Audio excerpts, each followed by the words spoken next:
विनापरवाना बेकायदेशीररित्या गोवा बनावटीची दारू जवळ बाळगल्याप्रकरणी शिवाजीनगर पोलिसांनी एकास अटक केली आहे। लालू प्रसाद अरविंद यादव वय 29 राहणार कोरोची असे त्याचे नाव आहे।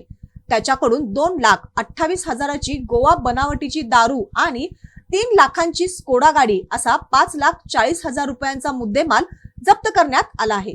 याबाबत पोलिसातून मिळालेली माहिती अशी, कोरोची परिसरातील अमोल बेकरीच्या पिछाडीस लालू प्रसाद यादव याने विनापरवाना बेकायदेशीररित्या गोवा बनावटीच्या मद्याचा साठा बाळगल्याची माहिती शिवाजीनगर पोलिसांना मिळाली। त्यानुसार पथकाने त्या ठिकाणी छापा टाकला असता स्कोडा MH3 BW 4770 या चारचाकीमध्ये कर चुकविण्याच्या उद्देशाने आलेल्या मोठ्या प्रमाणात मद्याचा साठा मिळून आला।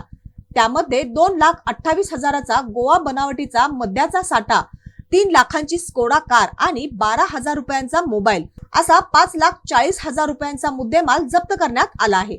ही कारवाई पोलीस निरीक्षक शरद मेमाने, सहाय्यक पोलीस निरीक्षक विजय मस्कर, पोलीस उपनिरीक्षक अनिल चव्हाण, पोलीस अंमलदार सद्दाम संधी, गणेश संधी, शिरीष कांबळे, तुषार सूर्यवंशी, प्रमोद चव्हाण आदींच्या पथकाने केली।